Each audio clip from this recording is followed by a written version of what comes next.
A nova geografia do capital global está em redefinição. Com o fim da era dos juros baixos e a desaceleração das grandes economias, investidores buscam alternativas em mercados com potencial e complexidade. O Brasil surge como um destes destinos ambíguos, rico em ativos estratégicos, mas travado por gargalos históricos. Enquanto o mundo disputa eficiência logística, inovação em infraestrutura e segurança energética, o país ainda tenta se projetar e retirar projetos do papel. Afinal, o que realmente impede o Brasil de se tornar investível aos olhos dos grandes fundos globais? O Brasil é um país ainda muito difícil de se fazer negócio.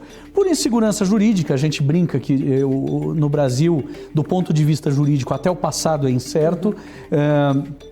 Você tem uma questão institucional relativamente frágil. Você tem instituições fortes no Brasil, mas o institucional de quem vai fazer negócio é complicado. Você tem um governo brigando sempre para colocar uma regra nova, para colocar um imposto novo, uma tributação nova e um excesso de regras e regulamentos que acaba dificultando o país.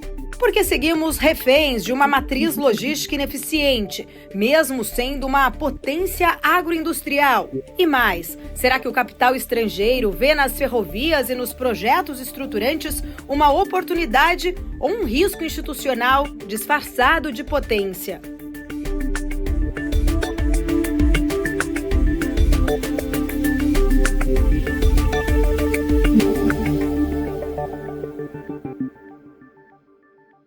Mário, obrigada pela presença, bem-vindo. Muito obrigado pelo convite, Paulo, é um prazer sempre estar aqui com vocês na BMC News. Eu acho que a gente vai ter uma conversa bem interessante hoje. Com certeza, um assunto enriquecedor, por sinal. E para a gente começar, queria entender um pouco da tua leitura. O fim aí da era dos juros baixos acabou reposicionando bastante o capital global e, de fato, acabou ficando até mais seletivo. O Brasil hoje ele acaba sendo visto ali como uma alternativa anticíclica sólida. Ou na sua leitura a gente talvez ainda carrega ali um estigma de um país mais instável, que atrai muito mais pelo preço do que pelo projeto? Eu acho, a minha visão é de que o Brasil atrai muito mais pelo preço. A gente tem uma condição muito favorável hoje, uma saída uma busca por mercados emergentes, já que o mercado americano começou a embutir muito mais incerteza ali já no contexto anterior de inflação elevada, mas sobretudo a questão da guerra comercial do Trump, o Brasil começa a aparecer como um destino mais atraente. Mas é uma questão de preço, porque o Brasil ele tem alguns problemas muito difíceis de sanar e que acabam comprometendo a competitividade do país em termos de capital. Vou citar alguns deles. Para mim, a questão fiscal, que é fundamental. Nós temos já muitos anos de governos pouco comprometidos com o fiscal. Você teve uma ligeira melhora aí nos anos Temer, Bolsonaro, um pouquinho com o Paulo Guedes, mas ele também foi muito boicotado pelo governo. Você voltou com um governo que tem a filosofia do gasto é vida. Então, esse é um problema. Outro problema é a questão do doing business, como é chamado, né? Aquele relatório do Banco Mundial que é muito claro sobre isso.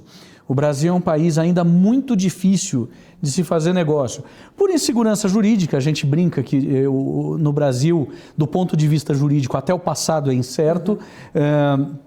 Você tem uma questão institucional relativamente frágil. Você tem instituições fortes no Brasil, mas o institucional de quem vai fazer negócio é complicado. Você tem um governo brigando sempre para colocar uma regra nova, para colocar um imposto novo, uma tributação nova e um excesso de regras e regulamentos que acaba dificultando o país. E também, eu acho que talvez tão importante quanto os outros, uma infraestrutura muito deficiente.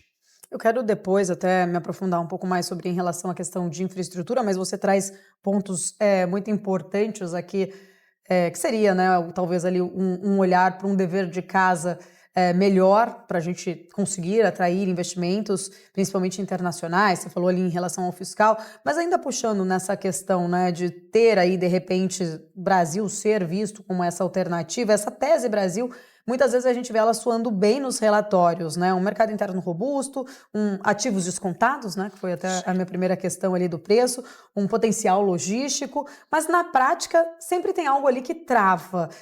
O que na sua visão acaba frustrando talvez muito mais essa narrativa quando o investidor institucional ele tenta transformar essa intenção de vir para o Brasil, mas em alocação de verdade?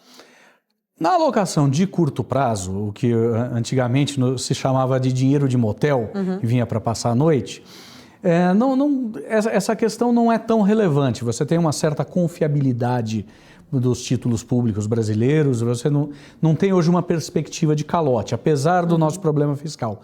Do ponto de vista de você alocar no longo prazo, o que você vê hoje muito mais são empresas querendo sair do Brasil do que ficar no Brasil. Você vê a Ford saiu do Brasil, Citibank saiu do Brasil e alguns outros. E alguns que querem vir, eu lembro de ter trabalhado por uma empresa alemã. Ela chegou a comprar uma indústria no Brasil e achou melhor vender depois, porque ela viu que era tão complicado fazer negócio no Brasil que ela preferiu sair. E tem toda essa, acho que você trouxe muito bem até na sua outra resposta, toda essa preocupação em relação à questão da insegurança jurídica. Isso acaba travando bastante também a atração desses investidores. Sem dúvida, porque você tem um ordenamento jurídico aqui bastante complicado. Então, nada é muito certo. Sempre vem uma liminar que pode derrubar, e você, para atender algum interesse localizado de alguém, você muda alguma regra da noite para o dia, você tem que adaptar a tua questão.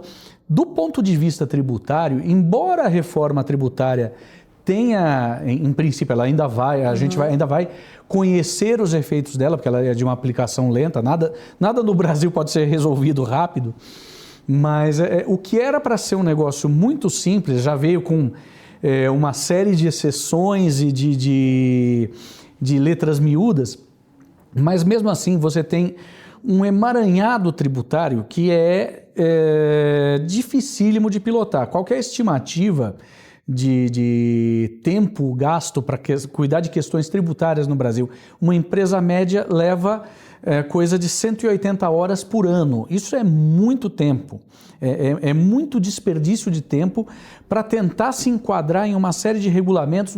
Muitas vezes eles são conflitantes, eles se entrelaçam sobre si mesmos, você tem algumas confusões de jurisdição entre município, Estado e União. Então é uma coisa que, para o investidor de longo prazo no Brasil, ele assusta. Quem vai querer fazer uma indústria no Brasil, por exemplo, criar uma empresa no Brasil, ele fica assustado. Mário, nesse aspecto ainda, né, que a gente está falando aqui, você citou reforma tributária, há uma grande expectativa, de fato, né, que a reforma ela possa ser aí talvez uma alternativa importante para desbloquear ou melhorar talvez esse cenário, esse universo, né, da questão jurídica, tributária, uma estabilidade mais regulatória, mas o que mais você enxerga, o que precisaríamos ter além disso para destravar, talvez pensando um pouco mais com urgência, destravar o Brasil nesse sentido, para se tornar uma plataforma mais confiável, inclusive, para investimentos de longo prazo? Eu vejo que um enxugamento da burocracia, o Brasil é um país melhorou muito, tá? Você vê, abrir uma empresa no Brasil 10 anos atrás era um pesadelo que levava 3 meses. Hoje você consegue, em alguns casos, resolver a questão em 2, 3 dias. Então já melhorou muito, mas ainda tem muita burocracia. Você tem um problema no Brasil que é assustador, que é a questão da falta de mão de obra qualificada, mas esse não é de solução de longo prazo, de curto prazo. A criação a questão educação, ela é tão complexa e tão demorada para dar efeitos que a gente nem consegue falar no curto prazo. Nenhum governo vai resolver a questão educacional no curto prazo. E principalmente a questão do ordenamento jurídico. Você não ter a segurança de que você vai tomar uma ação e depois ela vai ser contestada por alguma instância do judiciário, meses depois chega uma cobrança tributária retroativa. Existe uma série de questões, porque um juiz de primeira instância de outro estado contestou alguma decisão que era favorável. Então, essa questão da incerteza jurídica é muito séria no Brasil. Ela é uma grande questão que impede o investimento externo. Mário, quando os fundos globais eles comparam o Brasil, por exemplo, a outros emergentes mais estratégicos, um exemplo, Indonésia, Índia ou México, por exemplo, o que realmente pesa ali mais na balança? Estamos ficando ali, de repente, para trás ou apenas subaproveitando um grande diferencial ali mais geoeconômico? Eu vejo o Brasil subaproveitando um potencial. Nós temos mercado interno grande, uma área agricultável grande, água em abundância, recursos naturais. De um modo geral, o Brasil é muito bem servido de praticamente tudo, não tem nenhum recurso. Talvez um pouquinho, alguma coisa de fertilizantes aí que a gente seja um pouco deficitário, mas todo o resto a gente é muito bem suprido. Mas nos falta aí uma população educada adequadamente para prover mão de obra qualificada. Nos falta o arcabouço jurídico. Geopoliticamente falando, em termos de localização do Brasil, o Brasil é um pouco distante. Então, por exemplo, você não tem a vantagem de um México. O México está do lado do maior cliente, tanto que eles, desde muito tempo, eles têm as maquiladoras, as empresas que traziam a mão de obra, a matéria-prima já pré-montada dos Estados Unidos, fazia aquele encaixe final e devolvia para os Estados Unidos. Até as empresas chinesas hoje veem o México como uma plataforma para acessar o mercado americano, porque ele está grudado nos Estados Unidos. A Índia tem uma vantagem comparativa, que ela, relativamente ao Brasil, ela tem mais engenheiros, mais pessoal gabaritado de software. Ela tem dois legados da colonização britânica que são muito importantes. A língua inglesa, que é língua comum, língua franca no mundo, e o sistema de common law, a lei consuetudinária, que facilita, porque ela não é tão impeditiva como é a lei brasileira. Apesar de ter, logo depois da independência, ela ter flertado muito com a União Soviética, ter adotado uma espécie de socialismo ali, isso está revertendo. E a gente vê que a Índia é uma potência em crescimento. Investir em educação, né? Investir em educação, que é muito importante. E educação efetivamente de qualidade para a inovação, para a tecnologia. Não adianta você ter, em que pese o nosso sistema legal extremamente complicado, não adianta você ter tanto advogado no Brasil se você não tem engenheiro, se você não tem físico, se você não tem matemático, se você não tem cientista de software. E a Índia vai para esse lado na educação, então ela começa a se sobressair. Isso é muito interessante, até quando você pensa na Índia, nas colônias indianas nos países desenvolvidos. Nos Estados Unidos, a comunidade indiana é uma das de renda per capita mais alta do país. Por quê? Porque eles formaram muito médico, muito engenheiro, muito cientista de software. Então, isso é uma coisa positiva para o país. O Brasil, ele fica para trás porque ele perde um pouco. A Indonésia é difícil dizer, a Indonésia é um país extremamente fragmentado, uma coleção de ilhas que se estende por uma dimensão leste-oeste, que é maior que a nossa dimensão norte e sul do Brasil, país predominantemente muçulmano, população ainda não apareceu um elemento que a Indonésia comece a aparecer. Ela tem potenciais de petróleo, de recursos naturais, mas ainda não é um país que chega a ser competitivo com o Brasil. Acho que hoje o Brasil tem uma competitividade natural muito grande, só que ele não aproveita essa competitividade. Ô Mário, existe um certo, talvez, paradoxo ali entre o apetite dos investimentos, ou melhor, o apetite dos investidores por ativos de risco e também toda a cautela com países complexos como o Brasil, né? Você estava até pontuando aqui todas essas complexidades do nosso país. O que na sua visão, ajuda um país, de fato, a fazer uma travessia nesse sentido e se tornar mais investível, assim, né, atrativo, inclusive, para o capital global? Principalmente a organização institucional. Você vê o caso da Argentina, que eu acho muito flagrante. A Argentina vem de quantos anos? Desde o peronismo, desde os anos 40. A Argentina é um país instável politicamente e que conseguiu regredir de ser um dos países mais ricos do mundo para um país falido. E você vê aí um governo, o Javier Milei, ele assumiu em 2023, um governo, 2 anos e meio aí de governo, não resolveu todos os problemas, mas equacionou algumas questões que vêm tornando a Argentina mais atrativa. O Chile era um país extremamente pobre. Não vou querer aqui fazer uma apologia à ditadura, nem longe disso.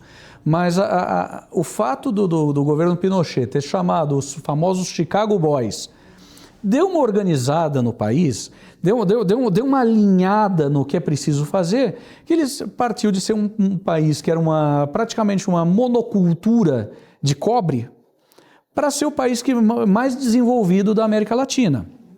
Então, existem 1000 soluções. Se você pensar até em um país como Botsuana, na África. Botsuana é um país paupérrimo, mas que teve algumas pequenas reformas que conseguiram consolidar o país como um centro para desenvolvimento de tecnologia. Então, esse tipo de coisa são as arrumações institucionais, é o facilitar fazer negócio, é o não demonizar o empresário, o empreendedor, que esse também é uma questão muito forte da cultura brasileira, é a demonização do empresário e do empreendedor. E, infelizmente, o governo atual, ele tem essa visão, ele é contra o setor privado. É uma ideologia mais estatista. É uma ideologia, né? Claro. Estatista, então você cria esse tipo de complicação. Então, se você começar a mexer em algumas coisas, você começa a melhorar as possibilidades do país. Mário, quando a gente pensa, né, principalmente até no déficit de infraestrutura aqui no Brasil, que a gente sabe que é antigo, o que torna, na sua visão, essa fragilidade ainda mais crítica no nosso cenário atual de reindustrialização global, toda a pressão, inclusive, por eficiência logística, busca até mesmo ali por uma segurança mais produtiva? O Brasil, ele tem uma vocação natural para o agro. A gente estava até conversando aqui no intervalo. Talvez o único legado positivo do governo militar no Brasil foi a Embrapa, que criou um jeito da gente fazer agricultura tropical, plantar soja em um terreno ácido e num clima muito quente. Então a gente tem essa vocação muito grande para o agro. Só que nós não temos como escoar essa produção. E falta ferrovia de carga para a gente. O Brasil equacionou bem. Uma das coisas que o Brasil tem de muito interessante, 90% da tonelagem transportada pelas ferrovias brasileiras é de minério de ferro. Porque ele é pesado e porque as ferrovias operacionais brasileiras estão ligando minas de ferro a portos. Então você tem a maior, Carajás, lá que liga o Pará até o Porto de São Luís, Porto de Itaqui. Você tem a Vitória Minas, que liga a região do quadrilátero ferrífero de Minas Gerais até o Porto de Vitória, Tubarão. E você tem a MRS, que sai da região da mina da Casa da Pedra, em Congonhas do Campo, desce até a usina de Volta Redonda e depois desce até o Porto de Sepetiba. Isso aí é 90% da tonelagem transportada. O resto é a soja que vem do Mato Grosso, vem pela linha da Rumo, a Ferronorte, entra no estado de São Paulo, onde era a antiga FEPASA, onde era a antiga linha paulista, araraquarense e tal, desce, passa por Campinas, passa por São José do Rio Preto e vai chegar no Porto de Santos, que transporta prioritariamente soja, mas também outros produtos do agro.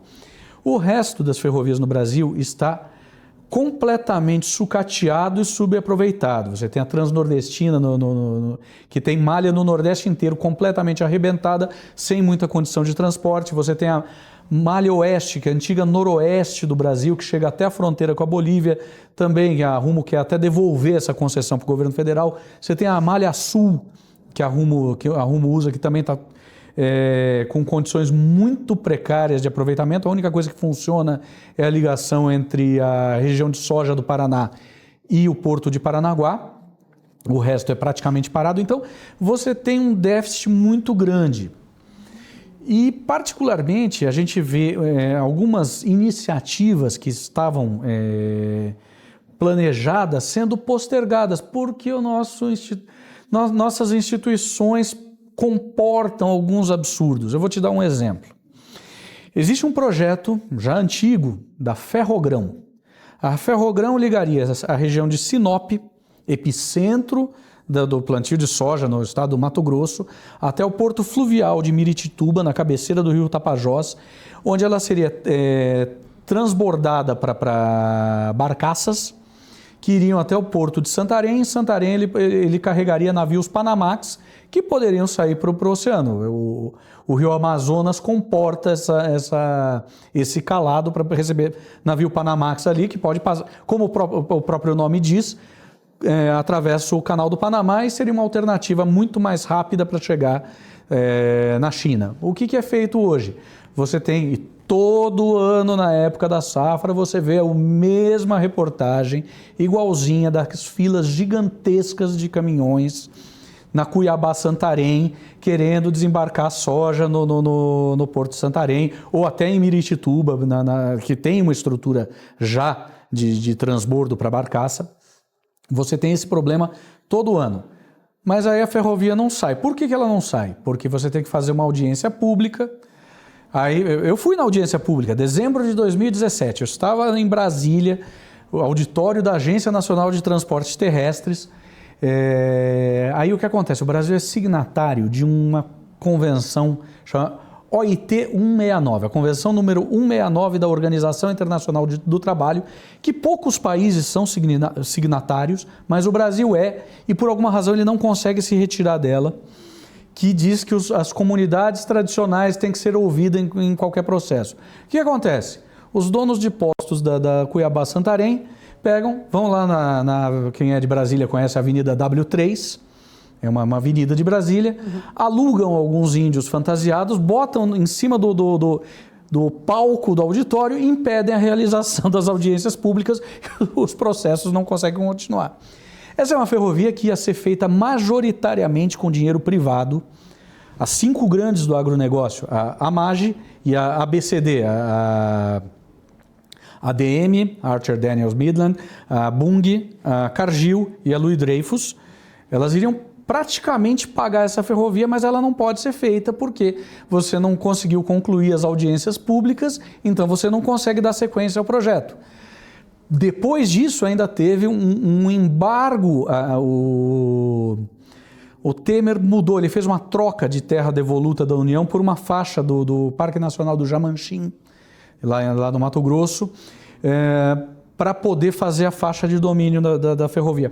Praticamente paralela à rodovia, não ia ser um grande problema ambiental.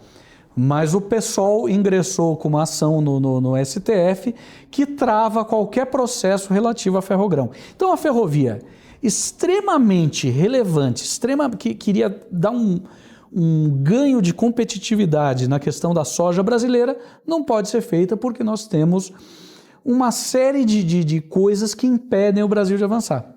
Ô Mário, até depois quero me aprofundar mais em relação à questão das ferrovias, mas ainda pensando muito, até nesse sentido, né, que você falou ali, de várias empresas olhando para essa possibilidade de trazer esse investimento, a gente sabe que a infraestrutura aqui no Brasil ela é vista, de fato, como um custo muito mais orçamentário e não como um ativo estratégico, isso por parte do governo, e muitas companhias e muitas empresas têm, de fato, esse interesse, mas as coisas ficam muito travadas. O que falta para a gente conseguir mudar essa lógica, tratar este setor, de fato, ali como um instrumento de produtividade, de crescimento econômico mais sustentável? Novamente. Vontade política falta também? Também falta vontade política, embora tenha havido vontade política em algum momento. Se a gente for falar de vontade política, você sabe que eu sou muito crítico ao Luiz Inácio. Mas uma coisa, os primeiros governos dele, houve uma vontade política muito grande de fazer ferrovia. O problema é que foi tudo mal feito. Você teve ali praticamente a conclusão da Norte-Sul, vamos dizer, a conclusão do tramo central da Norte-Sul. A Norte-Sul é uma ferrovia idealizada pelo José Sarney em 1987 e ela é envolta em escândalos desde o começo, desde aquela famosa e icônica reportagem do Jânio de Freitas na Folha em 1987, ela é um problema. Mas no governo Fernando Henrique conseguiram concluir a ligação entre perto de Palmas, ali, Porto Nacional, no Tocantins, até o entroncamento com a ferrovia Carajás, o que deu acesso ao porto de São Luís. Depois, no primeiro governo do Luiz Inácio, foi feita uma licitação para construir a ferrovia de Porto Nacional até Anápolis, região do lado de Goiânia ali. E foi feita uma licitação completamente maluca, porque você tinha uma empresa estatal chamada Valec, que ela era responsável pela construção, mas na verdade ela fazia a licitação e dava os lotes para cada empresa construir do jeito que achasse melhor. Então você tem ali trechos que foram feitos sem nenhum controle da qualidade da areia dos dormentes, e os dormentes podem esfarelar a qualquer momento. Então foi mal feito, mas o governo do Luiz Inácio teve muita vontade de fazer isso. Outro caso emblemático foi a ferrovia transnordestina, que ele anunciou, a região dele, né? Sertão nordestino, ia ligar Eliseu Martins, região de soja também do Piauí, ali no Mapitoba, né? Que é aquela região de soja que eles têm ali no Cerrado Norte, até o Porto de Suape. Foi feita a maior fábrica de dormentes do mundo, da Odebrecht, com capacidade, a capacidade era fazer a ferrovia em 3 anos. Até hoje esse negócio não saiu, está enrolado, está perdido. Então, vontade política existiu, mas só vontade política não adianta. Você tem que ter vontade política aliada com honestidade e eficiência. Então, acho que esse é um ponto interessante até, porque até nessa sua leitura parece que, pensando aqui, o Brasil, ele até entendeu que precisa de capital privado para destravar a infraestrutura. Mas e aí? Por que de fato, né, entre a intenção e a implementação, o que trava essa alocação mais estruturada de recursos? O problema estaria, então, nos projetos ou no modelo institucional que o cercam? O modelo institucional é muito ruim. O modelo de licitação, por exemplo, que foi feito pela Valec, era muito ruim. O que acontecia? As empresas que recebiam os lotes, elas já recebiam 16% do valor da obra na entrega dos dormentes. Teve empresa que saiu correndo, entregou todos os dormentes e declarou falência. Recebeu, declarou falência e o trecho teve que ser relicitado.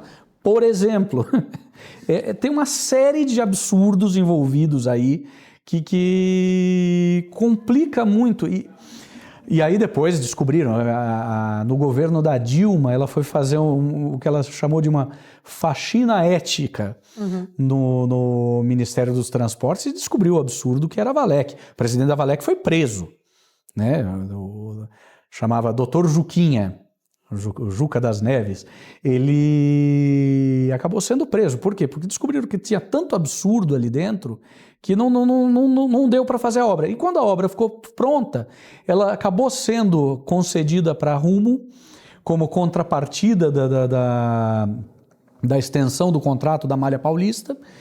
E até hoje você tem uma ferrovia pronta que ninguém sabe muito bem como vai operar. A gente até falou, inclusive, um pouco sobre estes entraves, né? Sobre o que travam esses investimentos aqui no Brasil. Queria focar, inclusive, um pouquinho mais agora em ferrovia. Claro que a gente também pode falar mais de portos daqui a pouco. Mas o que impede hoje o país para destravar esse potencial? Acho que a grande questão é como fazer uma questão... Como fazer... Eu acho que o que impede, o que trava muito a questão de infraestrutura no Brasil é a segurança do investimento. Primeiro, o nosso custo de capital é muito alto. O Brasil está muito... os juros são muito altos no Brasil. E são altos, não é por maldade de ninguém, não é porque o Banco Central é malvado, né? Muita gente fala... Não, eles são altos porque os juros refletem uma percepção de risco do país. Eles refletem o quanto o investidor aceita pagar de prêmio para emprestar dinheiro ao governo, em relação a um ativo que a gente já chamou de ativo livre de risco, que eram os títulos do Tesouro Americano. Hoje a gente nem pode chamar mais disso, porque eles já estão embutindo uma quantidade de risco. Você vê aí, todas as agências rebaixaram o grau dos títulos do Tesouro Americano, né? Então, mas comparativamente a títulos mais seguros, você precisa pagar... o governo precisa pagar um prêmio mais alto, através de uma taxa de juros mais alta, para que os títulos sejam atrativos, para que ele possa se financiar. Então, isso já de cara, já traz um projeto de infraestrutura para uma situação mais complicada. Aí você vê, mesmo nesse tipo de situação, empresas privadas queriam fazer uma ferrovia. Aí você não consegue fazer a ferrovia porque o Brasil é signatário de uma convenção, sabe lá Deus qual, que ninguém sabe por que ele entrou e por que não saiu. E olha, mesmo no tempo do Ricardo Salles, vamos passar a boiada, nós tivemos 4 anos de governo Bolsonaro aí para sair dessa convenção. É só você se desligar, falar, olha, não quero mais participar. É simples isso, mas ninguém fez. Ninguém tomou atitude de sair da OIT 169. Então você tem também essas questões institucionais que impedem. E aí você ainda tem uma preocupação de se esse contrato vai ser respeitado. O Tarcísio criou uma figura nova para ferrovias, que até agora nós só tivemos concessões ferroviárias, tá? Nós pegamos a antiga malha da rede ferroviária federal, particionamos em 12 partes e concessionamos para entes privados. O Tarcísio criou quando ministro dos Transportes, criou uma entidade nova. Teve 30 e poucos pedidos acho que até mais. Teve mais de 30 pedidos de autorizações, fazendo ferrovia, você nem imagina. Só que, além disso, você precisa ter uma condição de financiar essas ferrovias. Fazer uma ferrovia é caro, ela se paga no longo prazo, sem dúvida. Então, talvez uma alternativa seria o governo se envolver um pouco mais, talvez em parcerias público-privadas, alguma coisa desse... Fundos globais teriam interesse? Fundos globais eventualmente teriam interesse. Eu já vi, por exemplo, um caso de uma ferrovia no Uruguai que tinha participação de um fundo para desenvolvimento da América Latina. Existe esse tipo existe um interesse dos chineses, por exemplo, em fazer ferrovia no Brasil. Só que o interesse vai até a página 2. Quando o cara vê o que é fazer um EIA-RIMA aqui no Brasil, estudo de impacto ambiental, relatório de impacto sobre o meio ambiente, o chinês sai fora.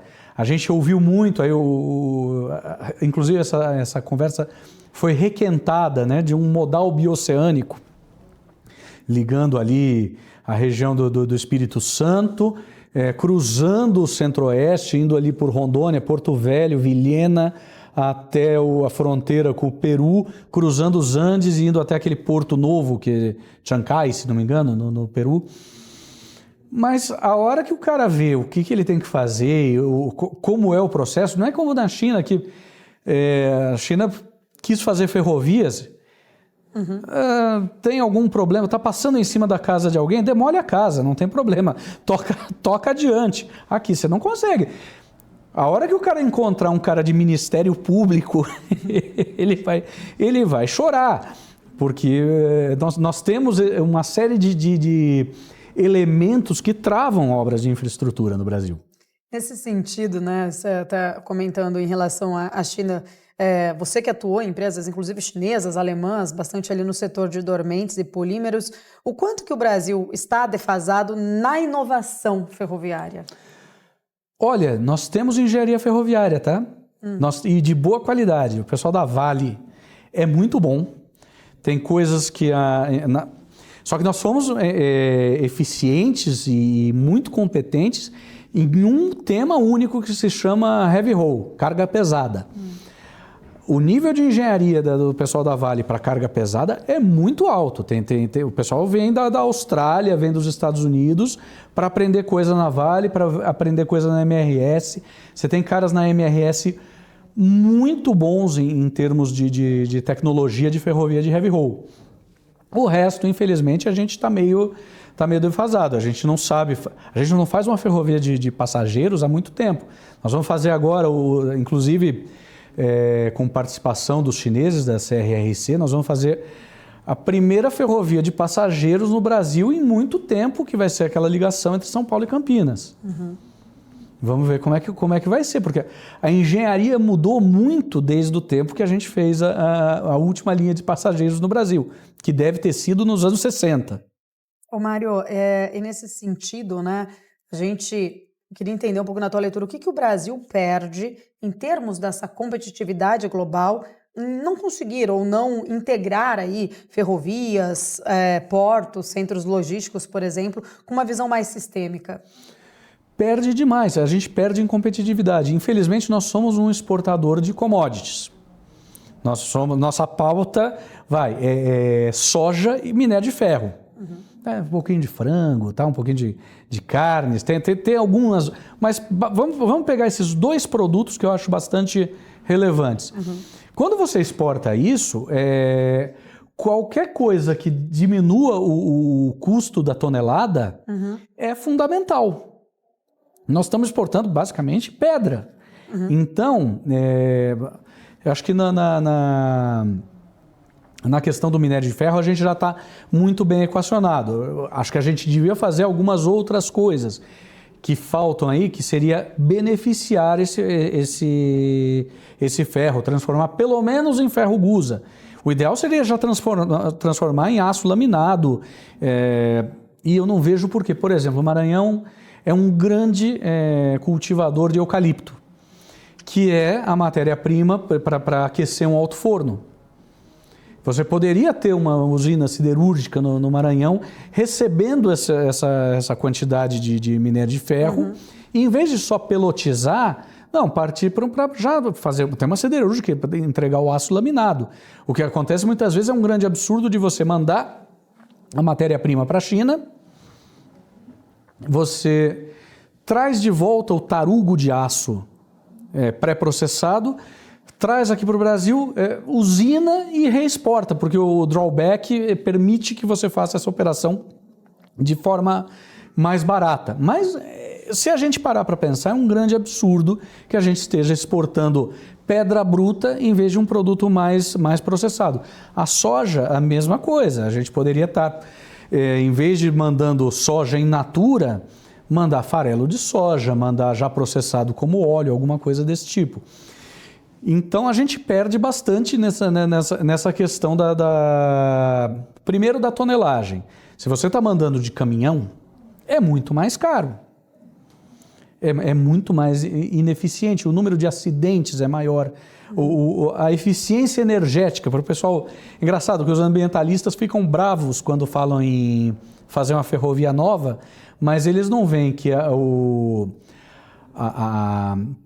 a emissão de poluentes é muito menor, por tonelada transportada, é muito menor numa ferrovia do que numa Cuiabá-Santarém com caminhões parados durante dias. Liga, avança um pouquinho, queima óleo diesel. Então, você tem uma série de questões aí que tem que ser consideradas não somente no preço final da matéria-prima que você está exportando, mas também você está poluindo mais aqui o Brasil por conta disso. Mário, sua trajetória, ela cruza engenharia, mercado financeiro e consultoria estratégica. Como é que essa visão múltipla, inclusive, te ajuda a identificar ali riscos que muitas vezes eles não aparecem nos relatórios? Pois é, Paula. O fato de ter começado a carreira em consultoria estratégica me fez ver uma série de negócios por uma série de ângulos, né? Então, eu lembro, um dos meus primeiros projetos em consultoria foi uma revisão do sistema de compras de uma engarrafadora da Coca-Cola. Passou um tempo, eu estava fazendo o planejamento estratégico da implementação de um sistema de SAP para uma indústria de alimentos. Aí, em outro momento, eu estava discutindo a competitividade da indústria de alumínio no Brasil. Então, e vários exemplos desse tipo. Isso aí acabou me trazendo um interesse para o mercado financeiro. Em paralelo, durante todo esse tempo, eu me interessei, acho que desde que eu recebi meu primeiro salário como formado, eu já comecei a olhar para ações. Obviamente, o comecinho foi baseado na dica do amigo que era estagiário do Citibank. Ah, não, o outro é trainee no Bank Boston, falou isso, falou aquilo. Então, dois bancos que já nem existem mais no Brasil. Eu comecei a me interessar por ações. E esse interesse sempre foi correndo paralelamente.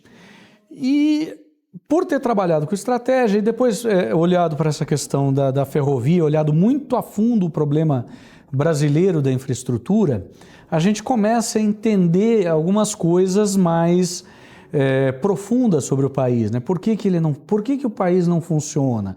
Por que nós temos juros altos? Por que isso? Por que aquilo? E isso acabou se refletindo na minha gradual inclinação para o mercado financeiro.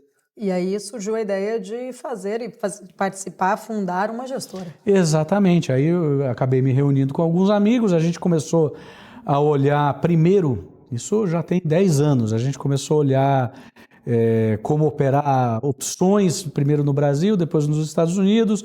Aí nossa conversa foi se aprofundando e no fim das contas a gente conseguiu abrir um fundo em 2020, talvez um dos únicos fundos no Brasil, se não o único, que opera com a ideia de ser um seguro de carteira. E nós fomos amadurecendo a ideia e começamos a trabalhar na questão de carteiras administradas e de nos tornar um multifamily office. Ô Mário, olhando, né, até falando um pouco dessa questão da sua experiência, que hoje está ali na Suíça, né, trazendo um fundo suíço aqui para o Brasil, entender um pouco, né, o que lá fora, né? Por exemplo, o que um fundo suíço enxerga com esse potencial e como que é o papel do Mário Goulart nesse sentido? O que os suíços veem no Brasil?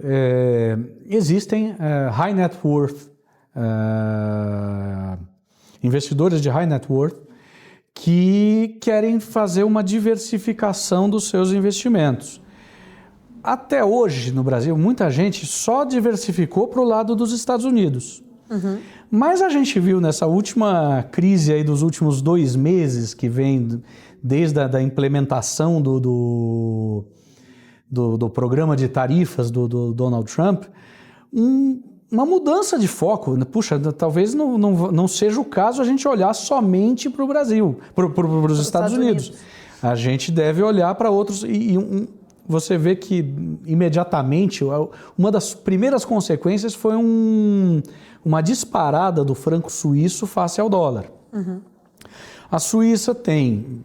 Bom, esse fundo que eu represento no Brasil, ele não necessariamente trata só de empresas suíças, ele é um fundo quant, então ele tem vários temas possíveis. Ele tem para empresas americanas, para empresas europeias, para UK, para Ásia e também para empresas suíças. Mas o que eu vejo de muito interessante em diversificar para a Suíça é um país pequeno, mas com empresas de muito valor agregado. Ele tem muito valor adicionado. Então, você tem um peso forte de empresas farmacêuticas, você tem empresas de tecnologia, você tem... Os bancos, eles tiveram seus problemas, então a gente tira um pouquinho da história, o UBS aí, um pouquinho problemático, mas as empresas suíças, de um modo geral, têm performado bem. E elas trabalham, por exemplo, principalmente no campo da informação e da tecnologia, elas trabalham com inovação. Então, são empresas que têm um potencial grande. Então, essa é uma visão que os suíços têm de mostrar para o net worth brasileiro, o high net worth brasileiro, que ele tem oportunidades diferentes além dos Estados Unidos. E quando você está na conversa, tanto com os suíços ou com os investidores estrangeiros, como que você vende o Brasil, né? Como que você consegue, talvez, trazer essa visão de oportunidade em meio a todo ainda um cenário ainda complexo, que a gente poderia, apesar do nosso potencial, poderia estar avançando mais, até como a gente falou em relação à questão jurídica, insegurança jurídica, questão fiscal, enfim, mas ainda assim, né? Como você trata o Brasil nesse sentido para atrair esse investimento desses investidores para cá? O Brasil tem grandes potenciais. A gente falou do agro. Puxa, com todos os nossos problemas de infraestrutura, o agro é extremamente competitivo no Brasil. E poderia ser muito mais. Você tem, ele não é tão forte ainda no Brasil, mas a gente tem, eu tenho mostrado, eu tenho andado muito por aí e visto que tem muita coisa de tecnologia muito interessante sendo feita no Brasil. Você tem ali... Eu circulo muito pelo estado de Santa Catarina, que hoje talvez seja o mais relevante em termos de desenvolvimento de tecnologia. Florianópolis é chamada de Ilha do Silício. Você tem muita coisa de tecnologia sendo feita, não só em Florianópolis, mas em todo o estado. Você tem tecnologia aparecendo por ali. Isso ainda não foi para a Bolsa, isso ainda não foi para o investimento direto, mas isso chama a atenção de Venture Capital. Você tem aí um dos fatos mais relevantes do ano passado, aquela empresa chama ASAS, Automated Software as a Service. Ela recebeu de um pool de fundos internacionais, entre eles o SoftBank japonês, um aporte de mais de 800 milhões de reais. A empresa hoje já pode ser considerada um unicórnio em dólar. Muita gente, a empresa não confirma essa informação, mas muita gente no mercado já fala que a empresa já vale $1 bilhão. Então você tem muita coisa relevante. Tem uma Ibanks em Curitiba que processa pagamento para o Spotify, que já é unicórnio brasileiro. Você tem muita empresa de tecnologia no Brasil. Não é o nosso principal segmento. Você tem uma WEG em Santa Catarina, que é considerada uma empresa de world class. Ela é uma empresa que compete em qualquer mercado, mesmo com as deficiências do custo Brasil. Então você tem coisas legais no Brasil para investir. Bom, para a gente encerrar, eu sempre deixo essa pergunta para a reta final. Quem é Mário Goulart? Mário Goulart é um engenheiro civil, meio por falta de opção, talvez, ou por falta de vocação. Quando eu fui me inscrever para o vestibular, perguntei, meu pai estava perguntando para algumas pessoas, e meu pai falou um negócio que eu achei muito importante, que eu levo até hoje. Ele falou, você não tem nenhuma vocação específica, vai fazer engenharia que de repente você não se encontrar em nada, você pode ser até engenheiro. E eu acho que foi muito produtivo, porque a faculdade é difícil, você tem que se esforçar demais. Eu ganhei uns anos extras aí na Politécnica, mas ela te forma para você atuar em uma série. Então, eu consegui atuar em uma série de coisas na minha vida. Eu consegui mexer com consultoria, depois eu não trabalhei como engenheiro mexendo com ferrovias, eu fui um consultor comercial.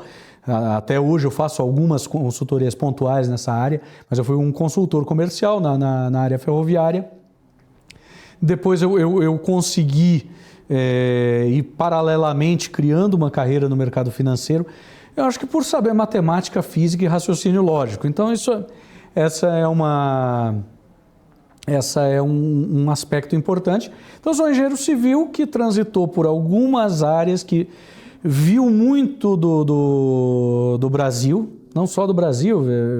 Eu tive projetos aí em Moçambique, tive projeto no México, tive projeto no Chile, tive projeto no Uruguai, na Argentina. Então eu conheço bem essa área de infraestrutura e que acabei indo parar no mercado financeiro, que é um negócio que eu gosto muito de fazer, me interessa bastante. Mário, quero agradecer. Muito bom o papo, muito enriquecedor. Obrigada pela sua presença. Até uma próxima oportunidade. Muito obrigado, Paula, pela oportunidade. Foi um prazer conversar contigo e aguardo vocês, inclusive aqui na BMC, sábados às 4 da tarde, domingos às 10 da manhã, no Analisto Visita. Obrigado e até a próxima. O Mário ainda aprendeu aí, né, no meio do caminho, ser apresentador também, né, Mário? Sim, uma coisa que eu nunca imaginei fazer. Acabei, se pensar, eu tinha pavor de câmera, de televisão, e hoje eu encaro isso na maior naturalidade. É isso, obrigada, Mário. É isso aí, o Analista Visita aqui na nossa grade, na nossa programação. Quero agradecer sempre a sua audiência, obrigada pela companhia. Mercado and Beyond de hoje fica por aqui. A gente se vê na semana que vem. Até lá, tchau, tchau.